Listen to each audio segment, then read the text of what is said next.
मेरी 18 साल की बेटी जब भी कॉलेज से वापस आती तो अपना पेट पकड़कर बैठ जाती और रोने लगती। मुझसे कहती, माँ, मेरे पेट में बहुत दर्द है। जब मैं उससे कहती कि चलो डॉक्टर के पास चलते हैं, तो वह मना कर देती। मुझे उस पर शक होने लगा था। इसीलिए मैंने अपनी एक दोस्त, जो कि डॉक्टर थी, उसे घर बुला लिया।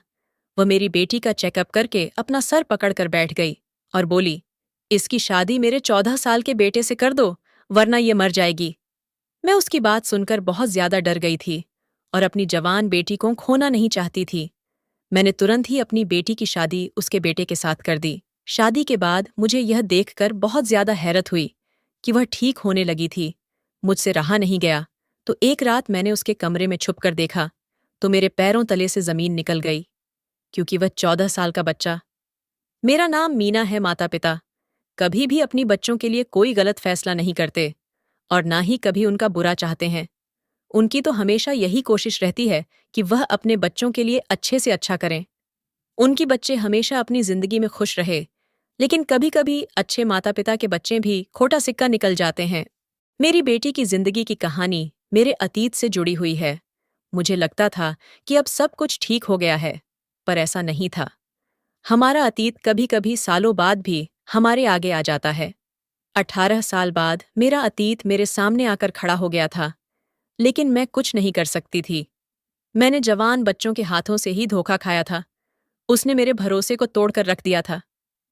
आज भी मुझे याद है, जब मैं जवान थी, हम दो बहनें थे। मेरी बहन मुझसे 2 साल बड़ी थी। जब हमने कॉलेज जाना शुरू किया, तो मेरी बहन का बर्ताव मेरे साथ बदल गया। वह हर समय अपने आप में ही मग्न रहती थी। एक दिन मेरी कॉलेज की दोस्तों ने मुझे बताया कि तुम्हारी बहन के पास मोबाइल है और वह किसी लड़के से बात करती है। मैंने उसकी बात पर भरोसा नहीं किया। समय बीतता गया। मेरी बहन रात को सबके सो जाने के बाद छुपकर छत पर चली जाती थी। आजकल वह बहुत खुश रहने लगी थी। जब मैंने उससे इस सब की वजह पूछी, तो उसने मुझसे कहा कि ऐसी कोई बात नहीं है, बस कॉलेज खत्म होने वाला है। इसीलिए मुझे बहुत खुशी होती है कि मेरी इस पढ़ाई से जान छूट जाएगी। मैंने उससे कहा कि तुम्हें तो आगे पढ़ना था, तुम्हारा तो सपना था कि तुम पढ़ लिख कर कुछ बनना चाहती थी। लेकिन जवाब में उसने मुझसे कहा, समय के साथ साथ इंसान के सपने और सोच बदलते रहते हैं। एक दिन मेरी माँ मेरा बेड साफ कर रही थी, तो उन्हें मेरे बिस्तर में मोबाइल मिला। वह मुझसे पूछने लगी कि ये मोबाइल किसका है। मैंने अपनी माँ से कहा कि मुझे नहीं पता ये मोबाइल किसका है और कहाँ कैसे आया। तब मेरी बहन बोली कि माँ, ये झूठ बोल रही है, ये इसका ही मोबाइल है। मैंने खुद ये मोबाइल इसके पास देखा था। मेरी माँ ने मेरे गाल पर जोर से थप्पड़ मारा और वह मोबाइल उसी समय तोड़ दिया। मेरी बहन ये सब कुछ देखकर हंसने लगी। मुझे अब समझ में आया था कि मेरी बहन अपना मोबाइल मेरे पास छुपाती थी, ताकि जब मैं उस मोबाइल को ढूंढने की कोशिश करूं, तो वह मुझे ना मिले। और एक बार ऐसा ही हुआ था। इस सब के बाद माँ ने मेरा कॉलेज जाना बंद कर दिया और मुझ पर नजर रखने लगी। जब बाबा ने पूछा कि मैं कॉलेज क्यों नहीं जा रही, तो माँ ने उनसे कह दिया, एग्जाम होने वाले हैं, तो ये घर पर रहकर ही तैयारी कर रही है। आप परेशान ना हो, मैं सब देख लूंगी। एक दिन बाबा ने कहा, मेरा दोस्त चाहता है कि अब हम अपने बच्चों की शादी कर दें। वो बड़े हो गए हैं।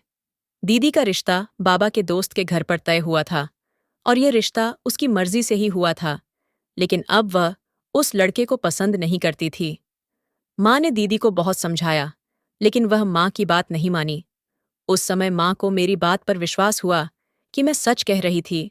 अब मेरा कॉलेज जाना शुरू हो गया था, क्योंकि सारा सच माँ के सामने आ चुका था। एक दिन मेरी दीदी ने खुद बाबा से कहा कि वह अपनी मर्जी से शादी करना चाहती हैं। किसी भी हाल में वह उनके दोस्त के बेटे से शादी नहीं करेंगी। वैसे भी उन लोगों के घर में खाने पीने को तो कुछ है नहीं। मेरी ख्वाहिश, मेरे सपने वह कैसे पूरे कर सकते हैं? बाबा ने कहा कि मैं अपने दोस्त को जुबान दे चुका हूं और अब तो आनंद की भी नौकरी लगने वाली है। और वैसे भी जो कुछ मेरे पास है, वह सब तुम दोनों बहनों का ही है। मैं कौन सा अपने साथ लेकर जाने वाला हूं? अब मैं तुमसे इस बारे में कोई बात नहीं करना चाहता। लेकिन दीदी भी अपनी जिद पर अड़ी रही। कहने लगी कि अगर आप लोगों ने मेरे साथ जबरदस्ती की, तो मैं खुदकुशी कर लूंगी, लेकिन किसी भी हाल में आनंद से शादी नहीं करूंगी। दीदी की बात सुनकर मेरी माँ बहुत ज्यादा परेशान हुई। बाबा के दोस्त भी शादी के लिए जल्दी कर रहे थे, क्योंकि उनकी तबीयत ठीक नहीं रहती थी। वह चाहते थे कि अपनी आंखें बंद होने से पहले वह अपने बेटे की शादी कर दे। लेकिन दीदी मानने को तैयार ही नहीं थी। एक दिन दीदी कहने लगी कि मैं आनंद से कुछ बात करने जा रही हूं। माँ ने कहा, मीना को अपने साथ ले जाओ।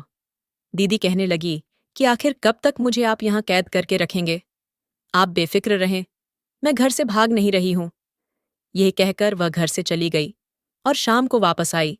जब वो वापस आई तो बहुत खुश थी।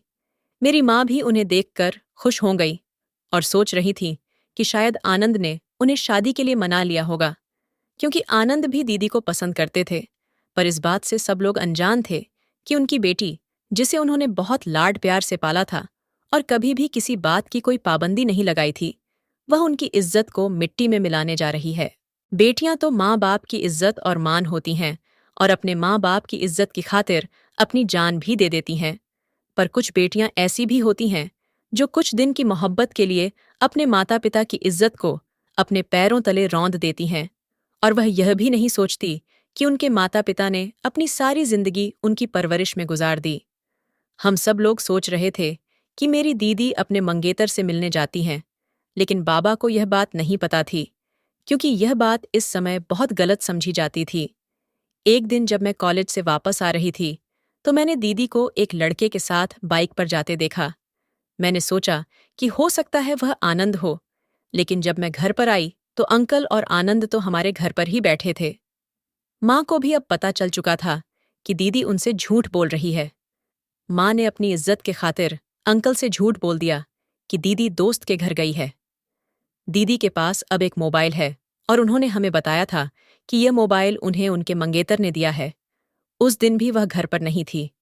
मैं समझ गई थी वह अब कभी भी सच नहीं बोल सकती। वह जो भी कर रही थी सब कुछ बहुत गलत था, लेकिन अभी उन्हें समझ नहीं आ रहा था। आनंद भाई पढ़े लिखे थे और उन्हें एक अच्छी नौकरी मिलने वाली थी। बाबा के दोस्त के घर के हालात कुछ अच्छे नहीं थे, वह बीमार भी रहते थे। आज वो लोग हमारे घर शादी की डेट फिक्स करने आए थे। माँ बाबा ने उन्हें 1 महीने के बाद की तारीख दे दी थी। दीदी घर पर आई तो सबको देखकर हैरान हो गई।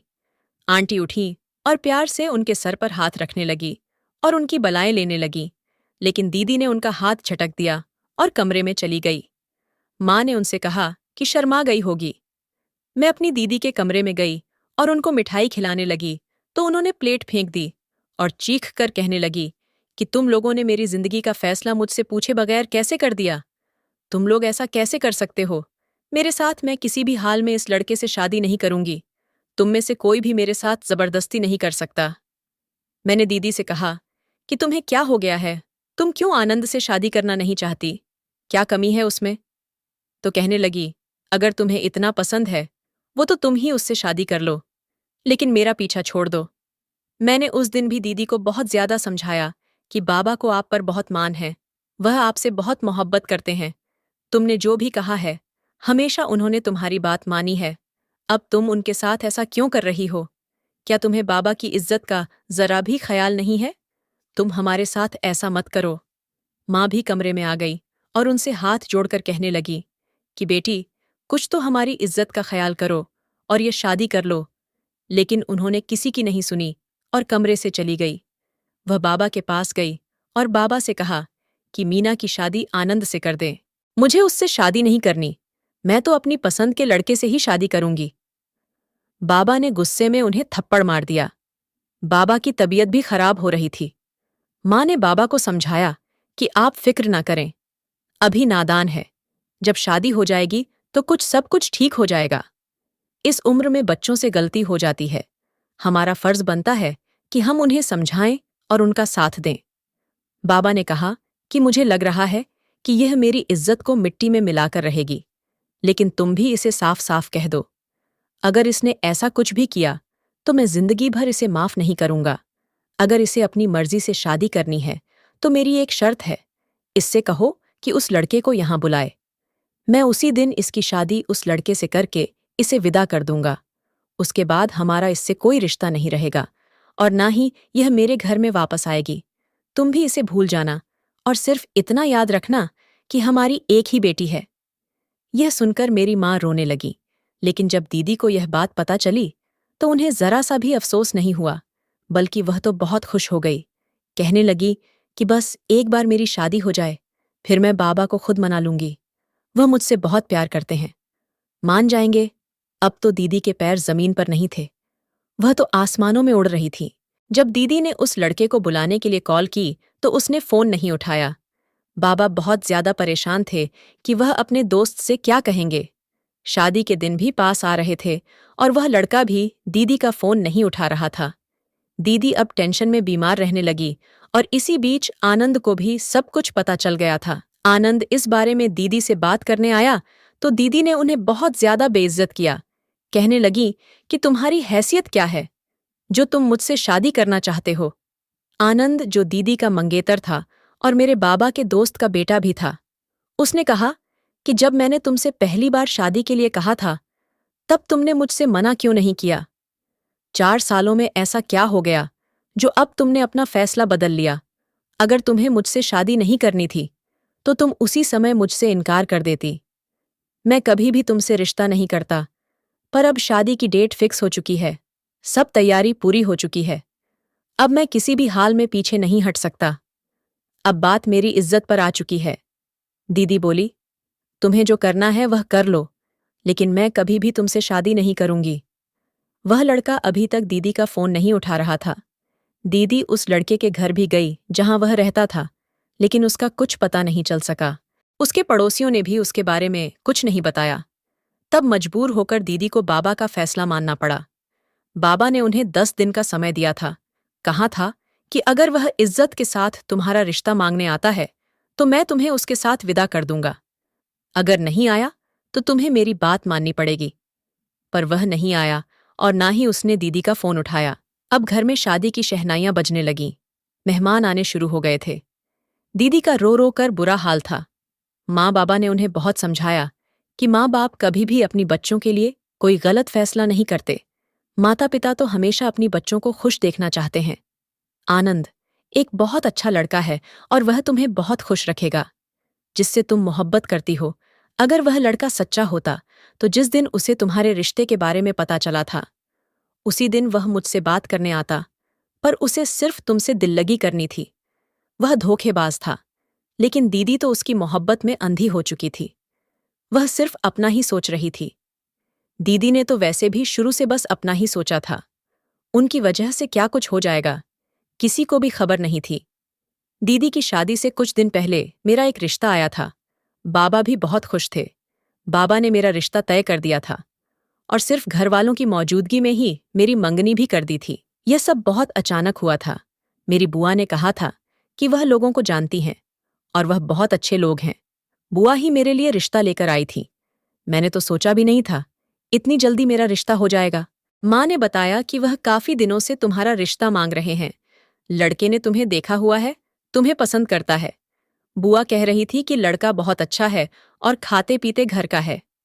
मेरी बेटी तो बहुत खुश नसीब है। मुझे यह जानकर खुशी हो रही थी कि जिस लड़के ने मेरा रिश्ता भेजा है उसने मुझे पहले से देख रखा है। मुझे तो अपनी खुशकिस्मती पर यकीन नहीं आ रहा था।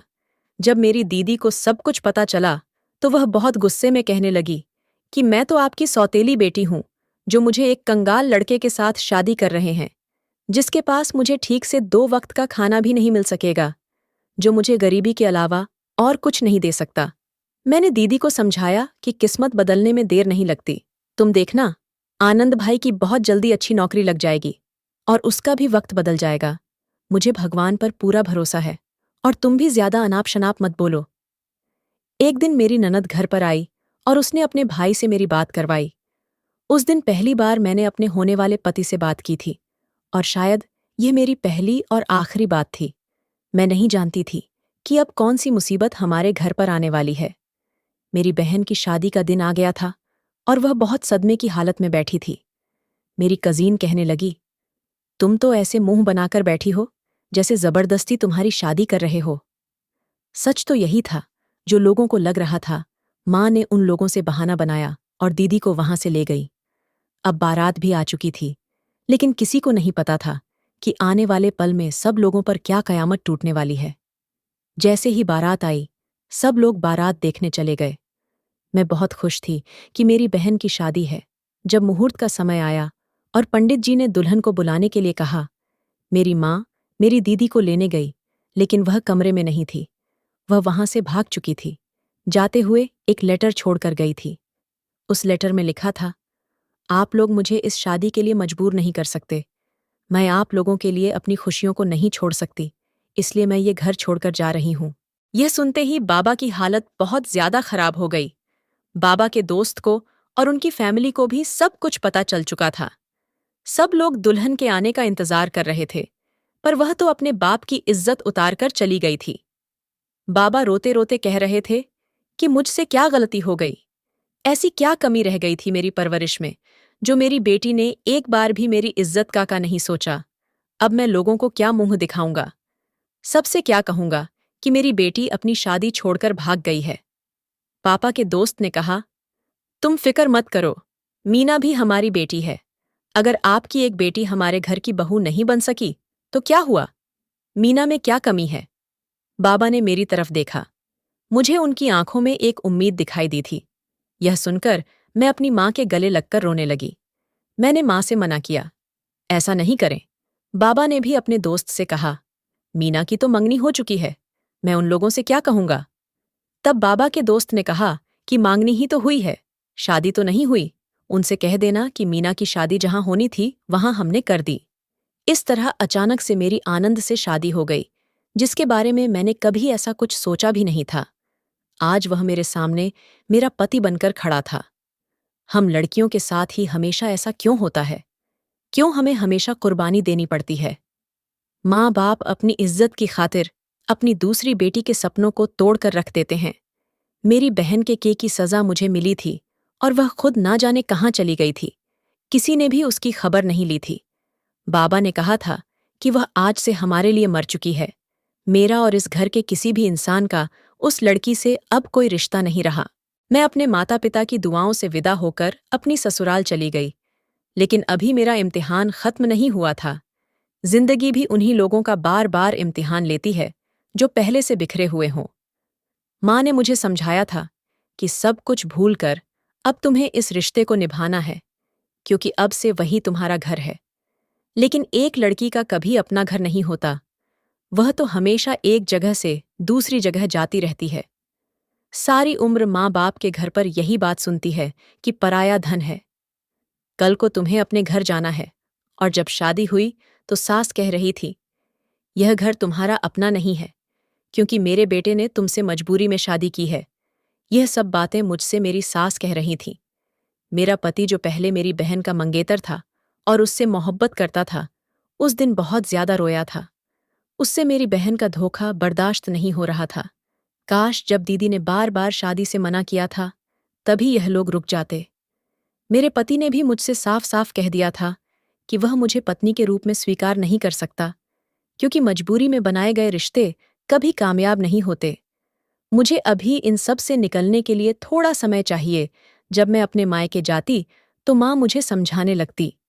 बाबा भी मुझसे अब और ज्यादा मोहब्बत करने लगे थे, क्योंकि मैंने बाबा की इज्जत बचाई थी। बाबा ने मुझसे कहा कि जो लड़कियां अपने पति का दिल जीतना जानती हो, वह कभी हार नहीं मानती। तुम भी अपने पति के दिल में अपनी जगह बनाने की कोशिश करो। जब तुम उसका दिल जीत लोगी तो वह अपना अतीत भूल जाएगा। मैं जानता हूं मैंने तुम्हारे साथ सही नहीं किया। आनंद मेरे दोस्त का बेटा है और मैं उसको बहुत अच्छे से जानता हूं। वह बहुत शरीफ लड़का है। अभी वो सदमे में है, उसके दिल को चोट पहुंची है। तुम देखना, एक समय आएगा कि तुम मुझसे खुद कहोगी कि बाबा आपने मेरे लिए अच्छा फैसला किया था। मैं बाबा के गले लगकर रोने लगी। मैं इसी कोशिश में लगी रहती थी कि अपने पति का और ससुराल वालों का दिल जीत सकूं। मेरे ससुर तो बहुत अच्छे थे और मुझसे बहुत प्यार भी करते थे, लेकिन मेरी सास और मेरी ननदें मुझे पसंद नहीं करती थी। ऐसा नहीं था कि मैं अपनी बहन से खूबसूरत नहीं थी, बस उन लोगों का गुस्सा था जो मेरी बहन ने उन लोगों के साथ किया था। अब वह अपना गुस्सा मुझ पर निकालती थी। अब मेरे पति को नौकरी मिल गई थी और कंपनी की तरफ से घर और गाड़ी भी मिली थी, तो मेरे ससुर ने कहा कि मीना के कदम हमारे घर के लिए बहुत शुभ है। लेकिन सब लोगों ने यह बात हवा में उड़ा दी थी, पर मुझे इस बात का कोई अफसोस नहीं था। हर इंसान को उसके नसीब का मिलता है। समय ऐसे ही निकलता जा रहा था। मैं बहुत कोशिश करती थी कि मैं अपने पति के दिल में अपने लिए जगह बना सकूं, लेकिन जब भी मैं उनका दिल जीतने की कोशिश करती तो वह मुझे दुत्कार दिया करते थे।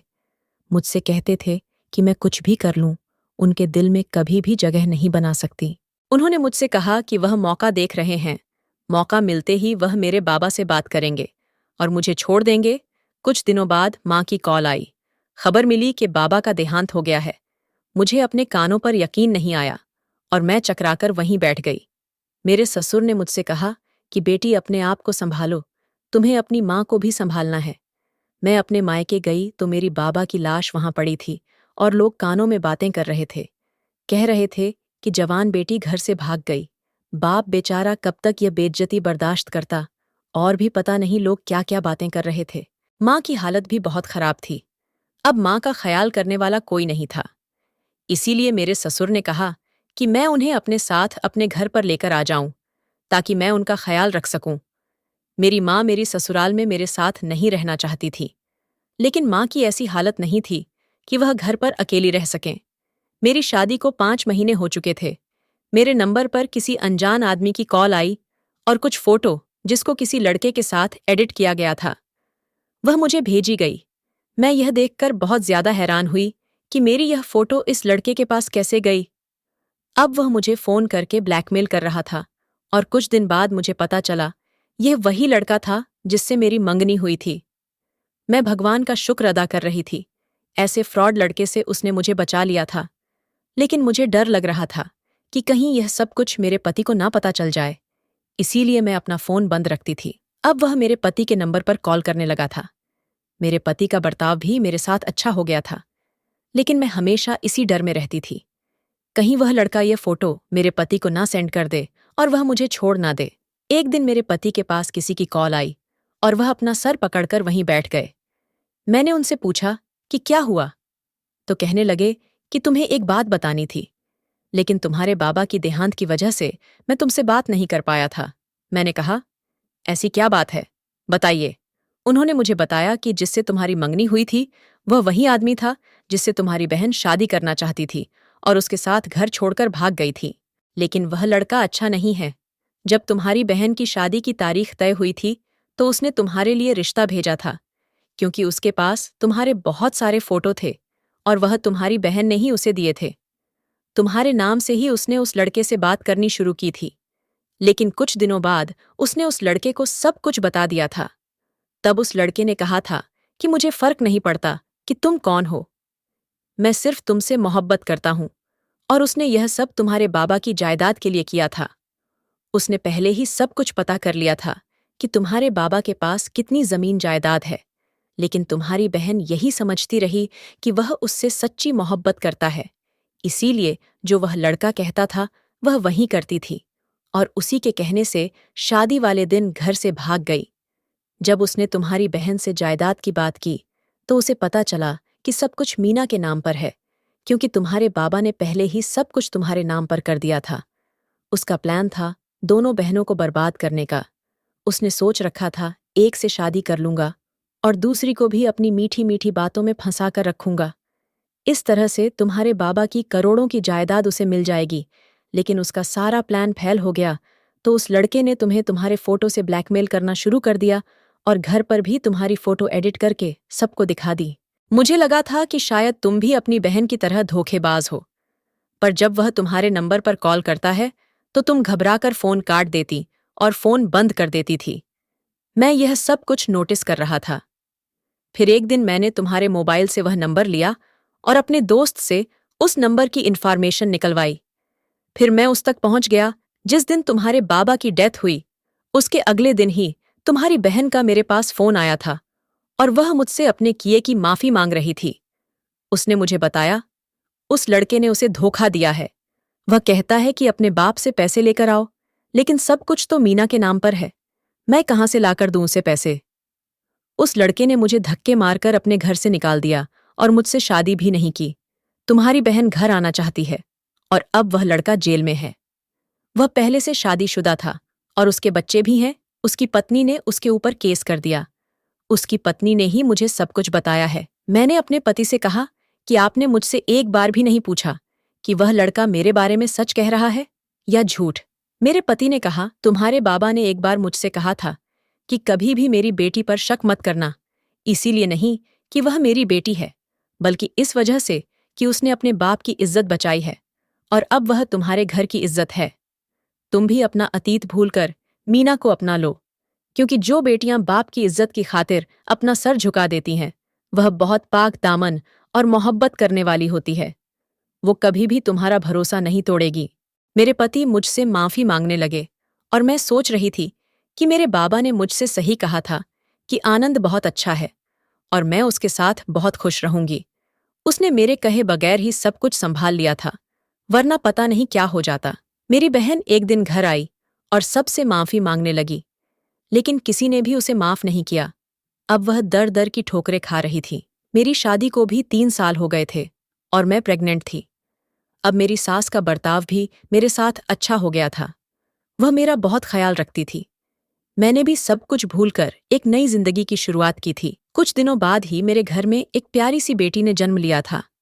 मेरा पति बहुत खुश था। ऐसे ही वक्त गुजरता गया और मेरे बच्चे स्कूल से कॉलेज आने लगे। मेरे 3 बच्चे थे। सबसे बड़ी मेरी बेटी थी। जब मेरी बेटी पैदा हुई थी तो मेरे परिवार वाले और मैं बहुत ज्यादा खुश थे। पर अब जैसे जैसे वह बड़ी हो रही थी, बहुत ज्यादा चिड़चिड़ी होने लगी थी। अपने भाइयों से भी लड़ती रहती थी और हमसे भी अच्छे से बात करती थी। पता नहीं क्यों वह मुझसे दूर होती जा रही थी। जब मैं उससे वजह पूछती तो वह कहती कि मम्मा, आप तो मेरे पीछे पड़ी रहती हैं। वह सिर्फ अपने कमरे में अकेली रहती थी, किसी से बात नहीं करती। जब एक दिन मेरी बेटी का रिश्ता आया तो हमने मना कर दिया, क्योंकि अभी वह पढ़ रही थी और अभी हमारा उसकी शादी करने का कोई इरादा नहीं था। लेकिन वह लोग पता नहीं कैसे हमारे मना करने के बाद भी बार बार हमारे घर रिश्ता लेकर आने लगे। जब हमने उनकी बात नहीं मानी तो वह धमकियों पर उतर आए। मेरे पति ने उन लोगों की छानबीन निकाली तो मेरे पैरों तले से जमीन निकल गई। इतने सालों बाद आज मेरा अतीत मेरे सामने आकर खड़ा हो गया था। मेरी 18 साल की बेटी जब भी कॉलेज से आती तो अपना पेट पकड़कर रोने लगती और कहती कि मेरे पेट में बहुत दर्द हो रहा है। जब मैं उससे कहती कि चलो डॉक्टर के चलते हैं तो वह मना कर देती। इसीलिए मैंने सोचा कि मेरी एक दोस्त जो डॉक्टर थी, उसे घर बुलाकर चेकअप करवा लेती हूँ। जब मेरी दोस्त ने उसका चेकअप किया तो वह सर पकड़कर बैठ गई और मुझसे कहने लगी, अपनी बेटी की शादी आज ही मेरे 12 साल के बेटे के साथ कर दो, वरना वह मर जाएगी। मैं बहुत ज्यादा डर गई थी।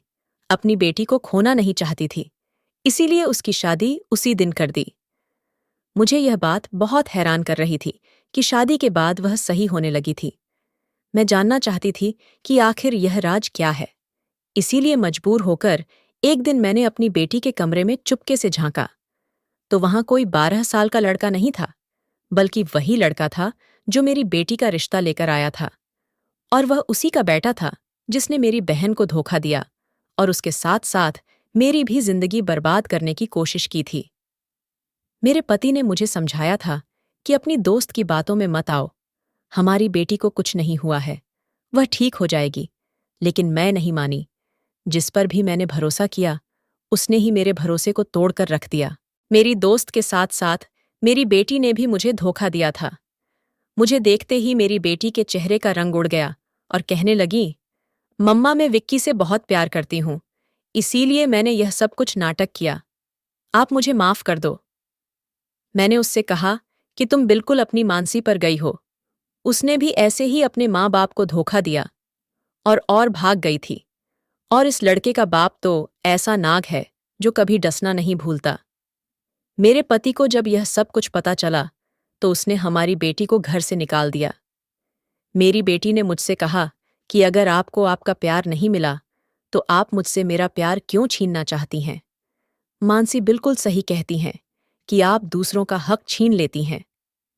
मेरे पति ने उसे जोर से थप्पड़ मारा और उन दोनों को घर से निकाल दिया। उस दिन मैं बहुत ज्यादा रोई थी। मेरी बहन ने मेरे हंसते बसते घर को उजाड़ दिया था। मेरी बहन चाहती थी कि मैं अपने पति को छोड़ दूं और वह उससे शादी कर ले, क्योंकि अब आनंद के हालात बहुत ज्यादा बदल चुके थे।